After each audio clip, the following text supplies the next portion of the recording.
Oo. Copy. Sige, check ko yung ano, kung meron pang i-adjust. Pero si Motorola, maganda ang ano ang speaker nila Kumbaga buo. Kaya lang, kung nahihinaan, baka sa program, titignan ko, check ko sa program ng Motorola CPS version 2.0. Roger yun. Sige, paki-check mo nga.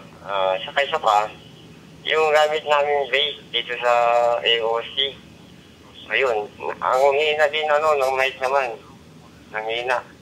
Kaya dapat, masyadong higit yung mic at hanggang maaaring malakas yung boses.